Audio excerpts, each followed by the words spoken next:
형제 빛나는 두 눈에 뜨거운 눈물들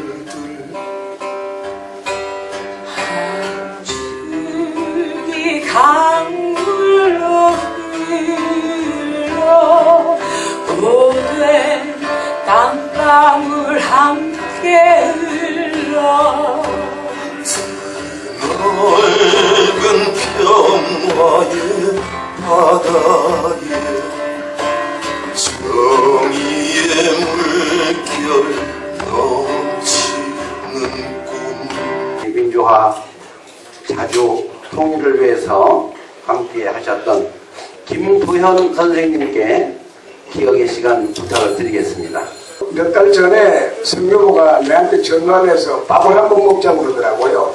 성교부하고 나하고 대학을 같이 들어갔는데 되게 우리가 뭐 별로 형편이 안 좋아서 밥 먹자 소리 먼저 하면 돈을 내야 되니까 이런 소리 잘 안 하는데 이 사람도 잘 안 하는 사람인데 밥 먹자고 그러더라고요. 그게 갔더니 밥을 먹는데 뭐 별로 비싼 건 아니고 뭐 5, 6천 원짜리인데 야 웬일이냐고 그랬더니 야 미안하다고 그러더라고. 뭐가 미안해.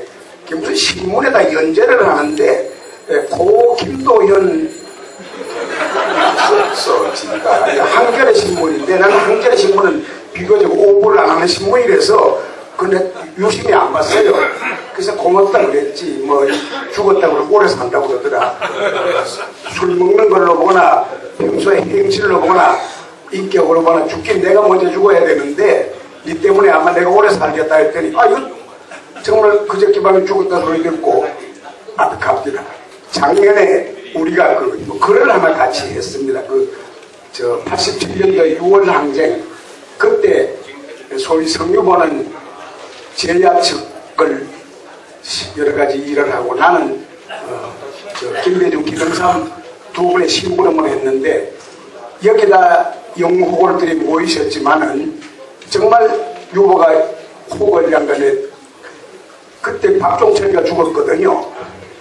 그 다음날 만나서 날 붙들고 도현아 이걸로 말이야 그 장려해야 된다. 뭐 이거 하루아침에 해치우려고 그러지 말고 그래서 그 박종철 추도 모임 무슨 행진 뭐 이렇게 저렇게 붙여가지고 음력서를 넘기고 4월달 5월달까지 끌고 가자라고 유보가 얘기를 하더라고요. 그래서 저도 다음날 김영삼 김대중 씨를 만나서 이거요 하루아침에 데모하고 뭐 울고 치울 일 아닙니다. 쭉 끌어서 음력설 때 넘겨서 이 얘기 다 지방에 퍼뜨리고 봄에 학생들 일어날 때까지 기다리고 그리고 날 따뜻해질 때까지 가야 됩니다. 나는 유보가 그런 말 하는 거 듣고 나 사실 이 대학 같이 들어와서 아까 육삼 얘기했습니다만 형무소도 같이 하고 했는데 뭐 이거 별로 시원찮게 봤어요. 뭐 빼빼 마르고 말이죠. 난 정말 그 얘기 듣고 아 정말 호걸이구나. 그래서 작년에 그 책을 좀 무리하게 글을 좀 무리하게 썼습니다. 썼는데 뭐 빨리 간 것도 이유가 되는지 모르겠습니다만은 이게 호걸들 앞에서 이런 얘기를 드려서 죄송합니다. 먼저 가야 될 사람이 나도 곧 갈지도 모르죠. 정말 큰 숲을 이루어서 그 속에서 낙낙장성이 돼서 오래 좋은 다음 세상을 누리기를 바랍니다. 동화 수의를 함께 하셨던 많은 동지들이 계신데 박종만 선생님 모셔서 그 당시를 다시 회고하는 시간이 갖겠습니다. 유보하고 저하고는 대학은 동기입니다. 동창인데 신문사는 제가 1년 빨리 들어갔어요. 그래서 근데 처음에는 사실은 그 대학 다닐 적에도 뭐 동창이지만은 잘 모르고 그랬는데 처음에 볼 적에는 그 친구나 저나 다 촌스럽게 생겼잖아요. 좀 못생기고 그런데 뭐 그런 친구다 그렇게 생각을 했습니다. 그러다가 신문사에서 같은 부서에 있게 됐습니다. 그 편집부에서 같이 일을 했는데 그때 그 같이 일하던 친구가 이제 선우보, 저, 그리고 이미 작고한 홍종민, 또 정도일, 뭐 이런 친구들을 같이 근무를 했습니다. 물론 다 같이 다 쫓겨나고, 그 중에서 이미 홍종민은 이미 작고를 했고, 두 사람이 세상을 떴군요. 이 친구 평소에는 그렇게 말이 없지 않습니까? 아까도 말씀드렸지만, 말을 하려면은 느리고, 그런데 이렇게 같이 근무를 하면서 무슨 이야기를 하면은, 아주 독특한 그 동작이 있습니다. 그 말을 할 적에, 그거 아니야. 우선은 이렇게 예의를 이끌어 나가곤 했습니다. 그 친구, 저는 사실은 그 친구가 아니었으면은, 그 친구나 또 여기 이부영 뭐 이런 친구들 아니었으면은 아마 지금쯤 통합에서 나오지도 않고 그냥 잘 먹고 잘 살았을지도 모릅니다. 근데 그런 그 못된 친구들 많이 만나가지고 어울리다 보니까 그야말로 뭐 술자리에서 그냥 어울리고 뭐 이렇게 하다 보니까 망가지기 시작을 했어요. 그래서 편집부에 같이 있었을 적에 참 많은 일을 겪었습니다. 70년대에 들어서면서 특히 71년도에 비상사태산 보호 이후에 신문사가 점점 더 위축이 되기 시작을 했거든요. 뭐 그전에도 물론 언론 자유가 있었던 것도 아니지만은 그러나 어쨌든 그전에는 그런 대로 뭘 이렇게 좀 쓰기도 하고 그랬는데 71년도 이후에는 정말로 이제 참 숨쉬기가 어려울 정도로 나빠진 상황이었지 않습니까? 그러면서 우리는 그야말로 노상 어울려 다녔습니다. 여기 덕무엄마 장여사도 아마 귀찮게 생각을 하셨을 텐데 집으로 이 집 저 집으로 돌아다니면서 많은 이야기들을 나누고 그러면서 74년도에 언론사에서 최초로 노조를 결성을 했는데요. 그때 이 유보는 조직부장을 맡았습니다. 그 노조에서요. 그러니까 그날로 그 노조를 만들자마자 해임이 됐지요. 그리고 저도 그 친구들 그 뒤를 따라서 또 해임이 됐습니다. 그렇게 해임이 됐다가 그리고 74년도 이제 가을에 자유언론 실천 선언을 하고 정말 몇 달 동안은 신나게 일을 했습니다. 광고 탄압으로 인해서 백주 광고 사태가 벌어지고 했지만은 우리는 이게 정말 일하는 것 같다 그렇게 생각을 하고 밤낮으로 참 신나게 일을 했습니다. 그 과정에서 우리는 신문사 안에서 수도 없이 굉장히 많은 날들 철야 농성도 하고 그런 것들을 겪었습니다. 그거를 그렇게 널리 알려지지 않았습니다만은 이 자유언론 실천 선언이 나온 게 어느 날 갑작스럽게 나온 게 아니고 수도 없이 그렇게 본회하고 울분을 토하고 토론하고 그러는 과정에서 만들어진 작품이었습니다.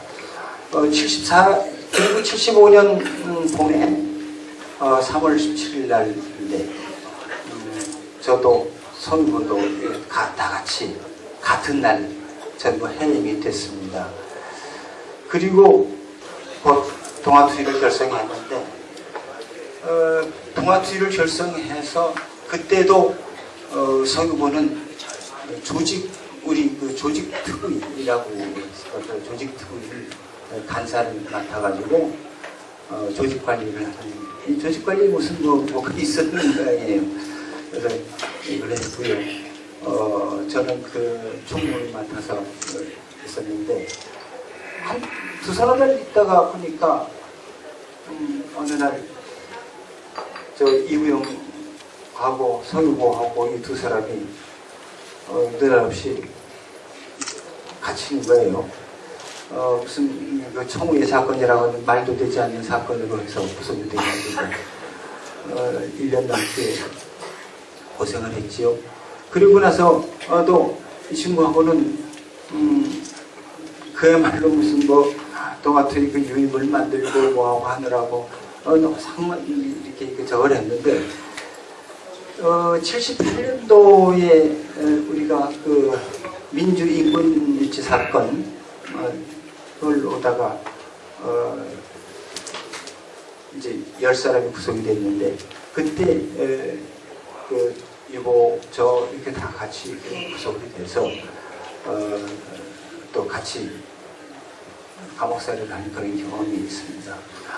성유보를 제가 생각을 하면은 평소에 그다지 말을 많이 하는 사람도 아니고 또 강하게 이야기하는 사람도 아닙니다. 그러나 어떤 일을 앞에 두고서는 정말 강해져요. 힘도 작고 그 목소리도 별로 크지도 않고 그런데 어떤 일을 앞에 두면 강해지고 그 저력이 대단한 친구다. 그런 거를 항상 느끼고 살았습니다. 이 친구 정말 이렇듯이 친구가 이렇게 바쁘게 가버려서 더 뭐라고 이렇게 말할 수가 없습니다. 그리고 이제 1980년대 그러니까 유신 시대에서 더 부확한 50 군사독재정권으로 넘어가고 정말 치열하게 광주항쟁 이후 치열하게 싸우고 1987년이 다가왔죠. 1987년 다가오면서 민통연이 결성되고 그리고 87년 그 해 국본이 결성이 됐고 선고 선생님이 그 안에서 가장 핵심적인 역시 조직신무와 관련해서 일을 하신 것으로 알고 있습니다. 그 시절 후보를 장기표 선생님께 부탁드리겠습니다. 예, 다들 우리 성유보 형의 이 비보를 듣고 정말 황당했을 것입니다. 결코 짧은 삶을 살았다고만 말할 수 있는 것은 아니지만 그러나 아직 돌아가실 때가 아닌데 그래서 정말 다들 놀랐을 겁니다. 돌이켜보면 민통연 하기 전에 80년 5.17 쿠데타 때 우리 성유보 선생, 정연주 씨, 저 그때 이부영 선생도 있습니까? 우리 몇 사람들이 여기 전병용 씨 집에 가서 전병용 씨 부인 고생시키면서 우리 도망다닐 때 그 같이 도망다니고 또 그 선호동 가서 또 술 마시고 했던 때가 바로 엊그제 같은데 벌써 30년이 지나서 정말 참 세월의 무상함을 절감합니다. 근데 제가 이 성유보 그 선배의 그 기자 생활 때 기억이 나는 것은 저는 학교 다닐 때 신문이 제 교과서였습니다. 저는 뭐 신문을 정말 한 자도 빼지 안 하고 다 읽었습니다. 그런데 특히 그때는 물론 동아일보를 많이 읽었죠. 그 동아일보에 성유보라고 옛날에는 다 한자로 이름을 썼습니다. 그런데 유자가 그 오디변에 골곡자 좀 특별하지 않습니까? 그래서 제가 특히 저는 그때는 뭐 성유보 씨가 누군지 성유보 기자가 누군지 전혀 모를 때인데도 성유보 기자가 쓴 기사를 제가 특별히 좋아해서 읽었습니다. 그만큼 기자 시절에도 정말로 언론인으로서의 사명감에 투철했다고 하는 것을 제가 알고 있었습니다. 그런데 오늘 이 자리는 우리 성유보 선생의 그 돌아가심을 애도하기도 하지만 그러나 오늘 성유보 선생의 삶과 죽음에서 우리 자신의 그 인생의 교훈을 얻고자 하는 자리라고 생각해서 잠시 성유보 선배의 삶과 죽음을 해고해보고자 합니다. 여기 계신 모든 분들이 다 우리 성유보 선생의 삶과 죽음에 대해서 나름대로 잘 알고 계시겠지만 그러나 역시 제일 잘 아는 분은 저는 성유보 선생의 부인이라고 생각합니다. 근데 어제 제가 이 문상을 와서 그 형수씨 뵌 김에 뵀을 때 뭐 어리석게도 인사말로 아이고 마음이 많이 아프시겠습니다 그랬더니 뭐 마음이 뭐가 아파요? 자기 살고 싶은 대로 살다 갔는데 마음 한 개도 안 아픕니다. 그러셨죠? 그러십니다. 그렇습니다. 우리 성유보 선생의 부인의 말씀 속에 성유보 선생의 삶과 죽음의 뜻이 저는 다 들어있다고 생각합니다. 첫째는 성유보 선생은 그야말로 자기가 살고 싶은 대로 살았습니다. 어떠한 억압, 어떠한 해유가 있더라도 그것을 굴복하거나 또는 마음 이끌림이 없이 자기가 옳다고 생각하는 바대로 살아신 분입니다. 그것을 우리가 너무나 잘 알고 있습니다. 그리고 두 번째로는 이 말씀 속에 어떤 뜻이 들어있느냐 하면 자기 살고 싶은 대로 살다 갔다 이겁니다. 자기 살고 싶은 대로 살고 갔지 가족들이 어떻게 되는지 집안 살림이 어떻게 되는지 그거는 전혀 신경 안 썼다는 뜻도 저는 그 속에 들어있다고 생각합니다. 여러분 그렇겠죠? 그렇습니다. 흔히들 우리가 멸사봉공 그러는데 진짜 성유보 선생이야말로 멸사봉공의 화신이라고 말해서 조금도 틀리지 않을 것입니다. 근데 이 성유보 선생께서 제가 신문을 보니까 급성심근경색이라 그러대요. 소위 말해서 심장마비로 돌아가시는데 이 심장마비로 돌아가신 것을 두고 가족이나 주위에 있는 분들은 그래도 그 죽기 전에 말이지 몇 마디 말이라도 소위 유언이라도 좀 하고 죽어야 되지 그냥 아무 말 없이 갑자기 죽으면 되느냐 그랬는데 그 또한 저는 성유보 선생의 삶과 죽음을 그대로 저는 대변해주고 있다고 생각합니다. 성유보 선생이 더 할 말이 뭐가 있습니까? 더 글도 많이 쓰고 말도 많이 했는데 주로 유언이라고 하는 것은 남겨진 돈을 즉 유산을 어떻게 처분할 것인가와 하는 그런 게 유언인데 성유보 선생님 뭐 돈 남긴 게 있습니까? 뭐 유언할 일이 뭐가 있어요? 예? 유언할 게 없으니까 유언할 것이 없는 그 모습대로 저는 돌아가셨다 생각해서 성유보 선생의 그 정말 갑작스러운 죽음도 성유보 선생의 삶과 죽음의 뜻을 그대로 저는 말해주고 있다. 저는 이렇게 생각합니다. 그 다음 것이 제일 중요한데 그 우리 형수씨 말 속에 걱정할 게 없다 이거야. 살았어도 걱정할 것이 없지만 죽었어도 걱정할 게 없습니다. 그렇습니다. 성유보 선생은 살았어도 대자유를 누렸지만 저는 죽었어도 대자유를 누릴 것이 저는 확실하다고 생각합니다. 저는 성유보 선생의 이러한 삶과 죽음에서 저는 어떻게 살고 어떻게 죽어야 되겠는지를 굉장히 한번 생각해 보고자 합니다. 저처럼 나이 든 사람은 이제 어떻게 살 것인가 하는 이제 별 의미가 적고 어떻게 죽을 것인가에 대해서 굉장히 저는 많은 교훈을 얻고자 합니다. 여기 오신 모든 분들이 다 우리 성유보 선생을 애도하면서도 또 이분이 남긴 그 삶과 죽음에서 교훈을 얻는 우리 모두가 되기를 바랍니다. 고객께서 어떤 노래를 좋아하셨는지 여쭤봤죠. 그랬더니 북한에서 만든 임진강이라는 노래를 좋아하셨대요.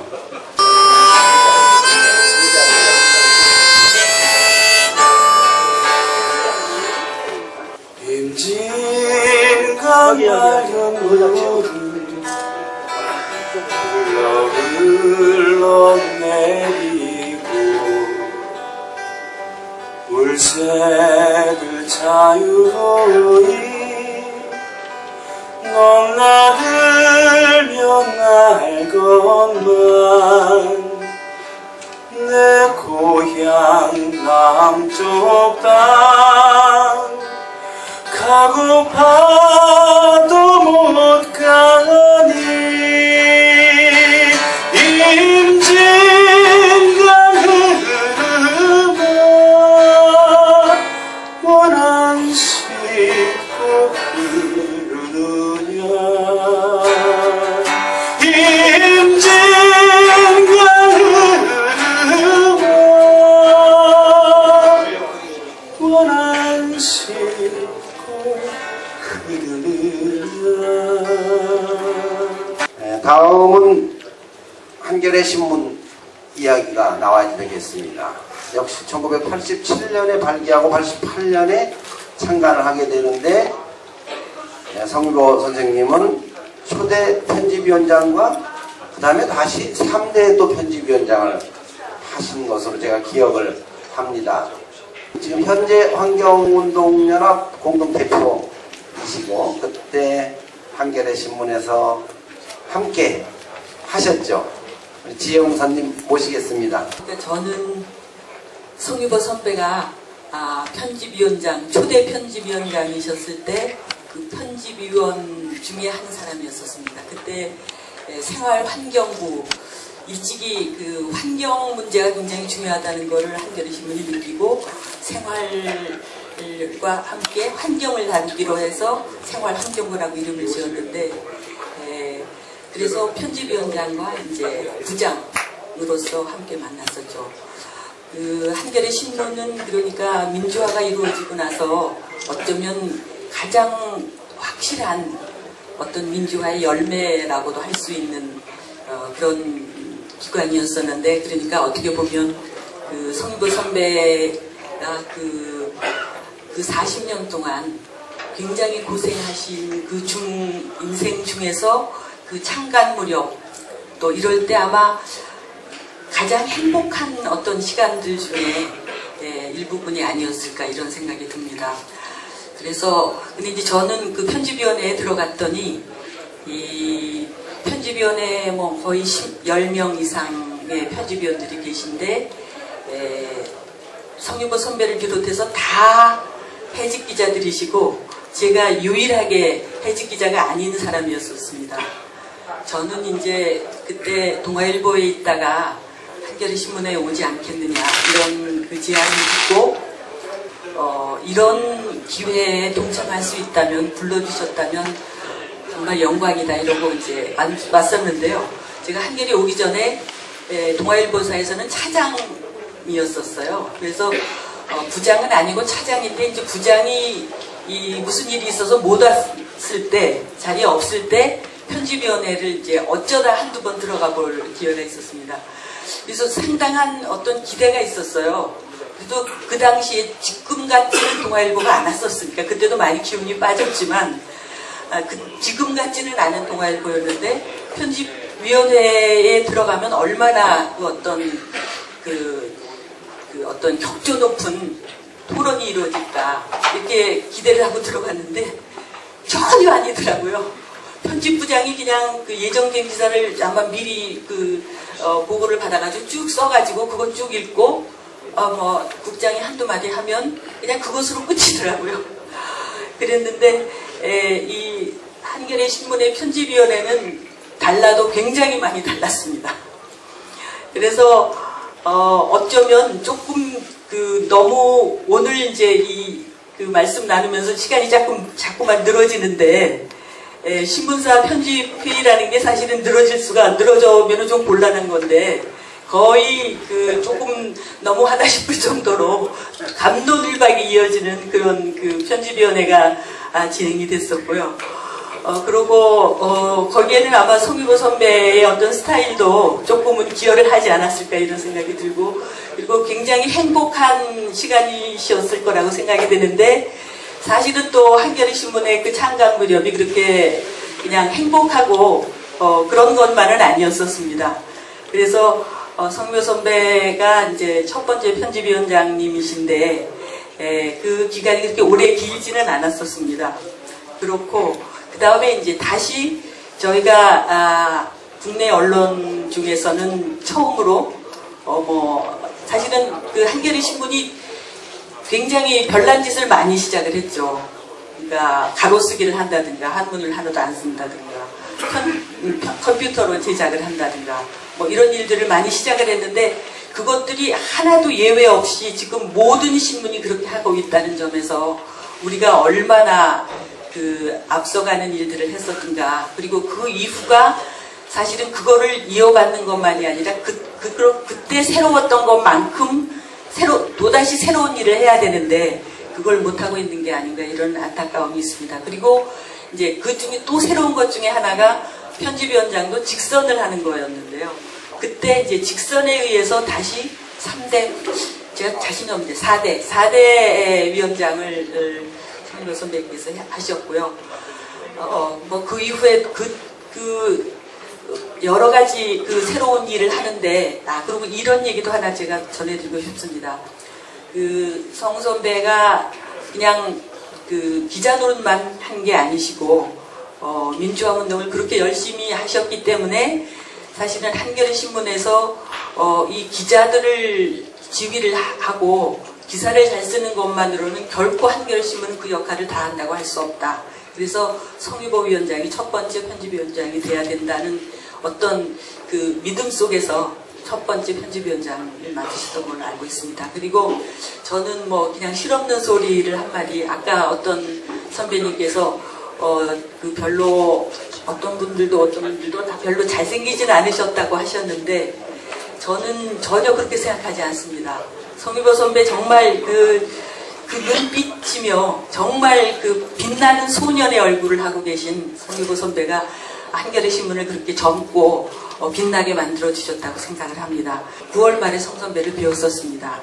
그랬더니 그 자리에서 뭐 여러 가지 이제 답답한 시국에 관한 말씀을 하시면서 이게 이대로는 안 될 것 같으다. 여기서 데모하고 저기서 어떤 시위를 하고 이런 걸로 해결될 일이 아닌 것 같다. 어떤 전국적인 움직임이 일어나야 될 것 같다. 이런 말씀을 굉장히 진지하게 하셨습니다. 그게 바로 87년에 성유보 선배가 해내셨던 일이었던 것 같고, 그 말씀을 성 선배가 조금 더 발전시키고 우리가 옆에서 함께 힘을 합하고 그랬어야 될 일이 지금 그 뜻은 우리가 기억을 해야 되겠죠. 성 선배가 먼저 가시기에 정말 이 말씀이 고이 잠드소서, 이런 말씀이 정말 실감이 나지 않습니다. 네, 한겨레 신문의 창간의 대들보 같은 역할을 하시고, 거기를 떠나서 그 다음에 언론의 가시밭길을 걸으셨습니다. 민주언론운동협의회, 또 언론개혁연대 등의 제야 민주언론 단체들은 모두 성유보 선생님이 앞장서서 만들고 이끌어 갔었습니다. 그리고 그와 더불어서 말지를 창간하고, 또 나중에 사회평론이라고 하는 잡지까지도 맡아서 하시고 하면서 가시밭길을 걸어가셨죠. 그때를 추억하는 말씀, 김언경 민언연 사무처장님 모시겠습니다.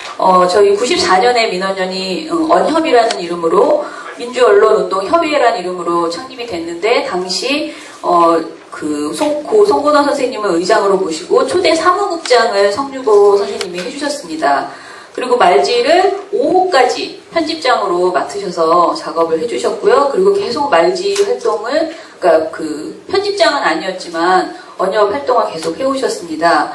그러다가 이제 아까 한겨레 이야기 나왔는데, 한겨레 창간하시느라 가시고 여러 가지 이제 10년 이상의 세월을 보내시다가 다시 민언연에 복귀를 하셨습니다. 98년에 저희 민언연의 이사장으로 다시 오셔서요.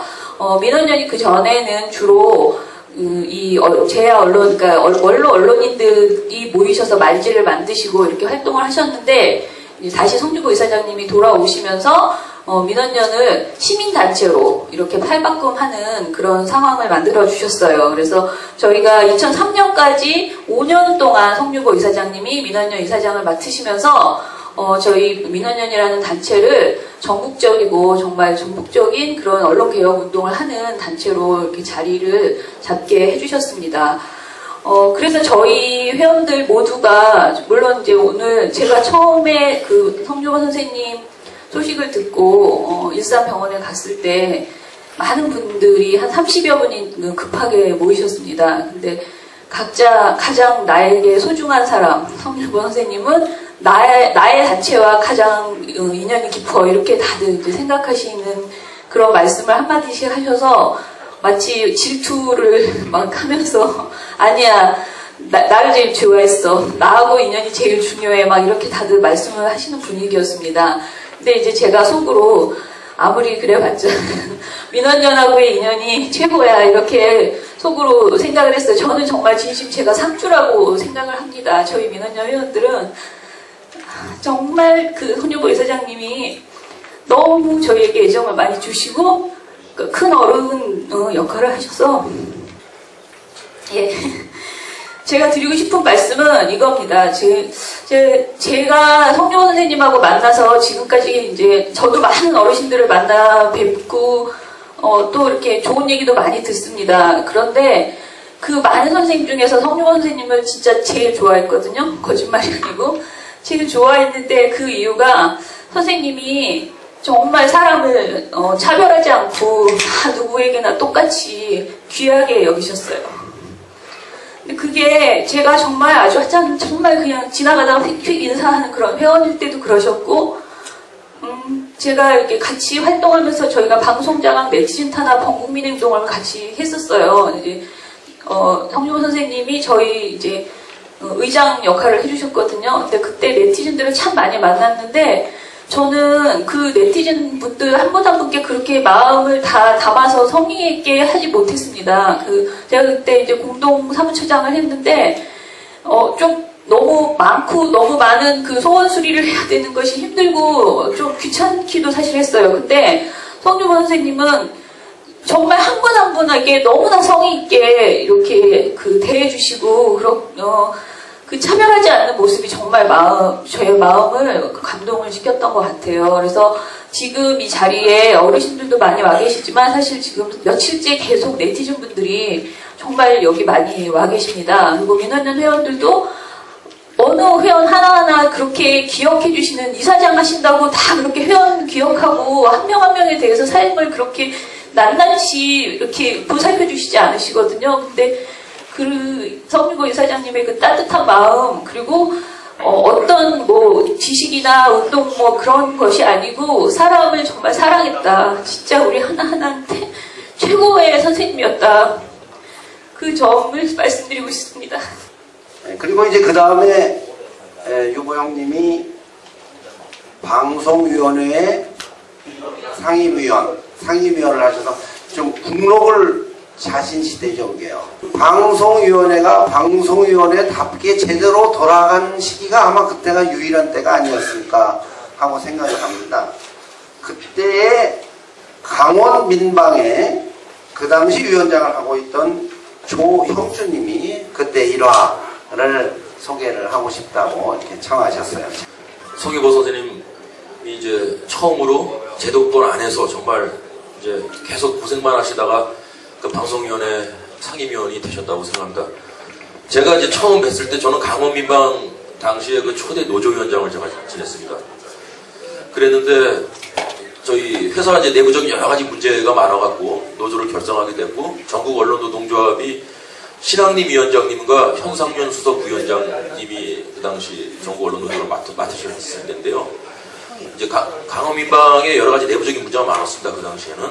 그래서 이 개혁을 해야 되는데 이제 직원들이 이제 힘이 없고 그러니까 노조를 결성할 수밖에 없었죠. 그래서 결성하면서 내부적인 문제를 이제 하면서 투쟁을 하는데 회사에서 인정을 안 하는 겁니다. 노조를 인정을 안 하고 그다음에 그래도 회사에 어떤 자르고 그런 건 아닌데 일단 노조를 인정을 안 하고 단체 협약을 협상을 하려니까 인정을 안 하고 하면서 이제 초기에 굉장히 힘든 시절이 있었을 때 처음으로 저를 소개시켜주면서 저를 데려갔던 우리 방송위원회를 목동의 방송위원회를 갔는데 상임위원 중에서 제어가 심사위원장을 맡으셨던 분이 성유보 의원님께서 그 당시 방송사 제어가 심사위원장을 맡으셨습니다. 그래서 첫 대면을 성유보 의원님을 그때 했었죠.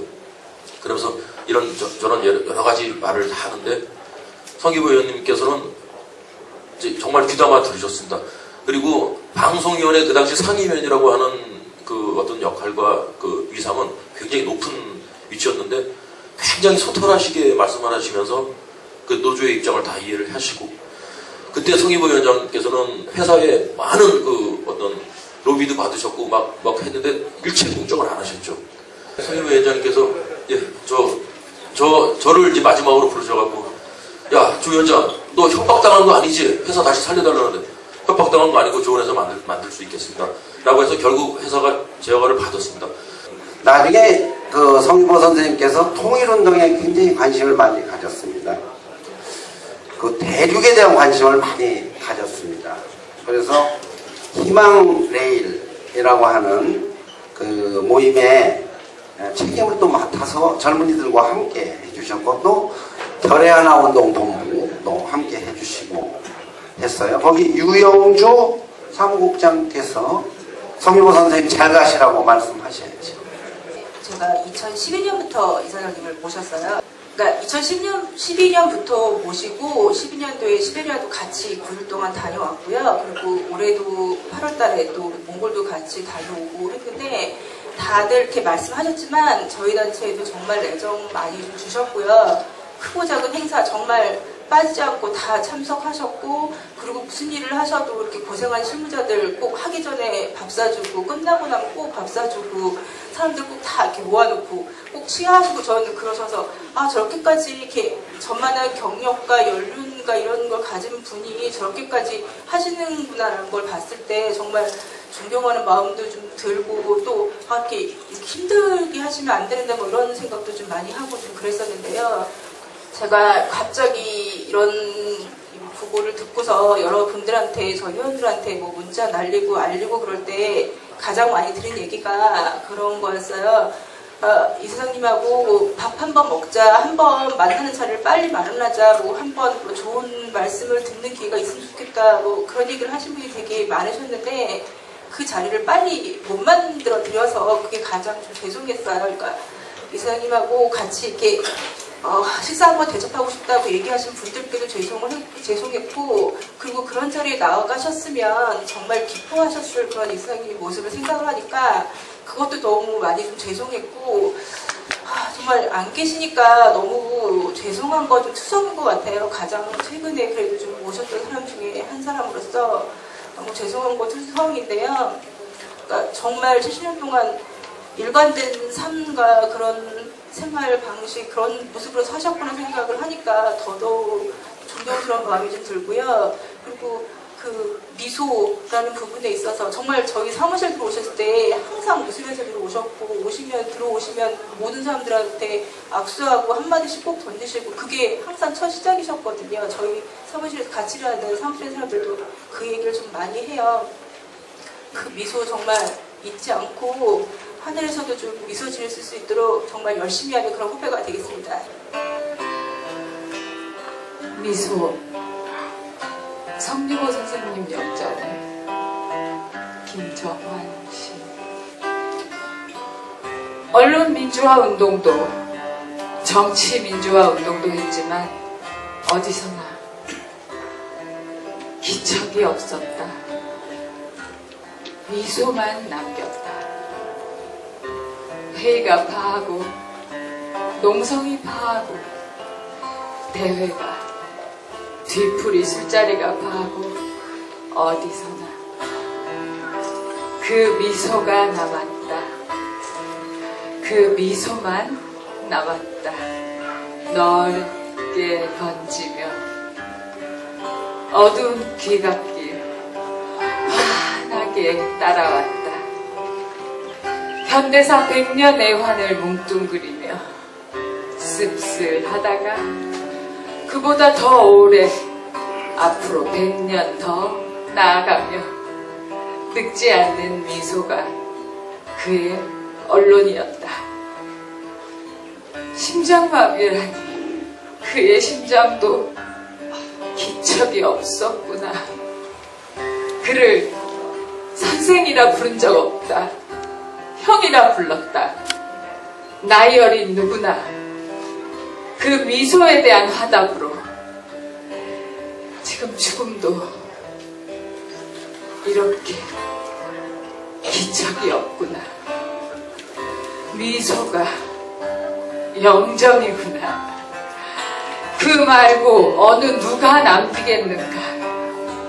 저런 죽음까지 다스리는 미소를 그가 기척이 없었고 그가 기척이 없고 앞으로도 없을 것이나 그가 승리자다. 아무도 해코지하지 않은 나이 어린 누구나 이제 그를 선생님이라 부른다. 길길이 뛰는 슬픔으로 부른다.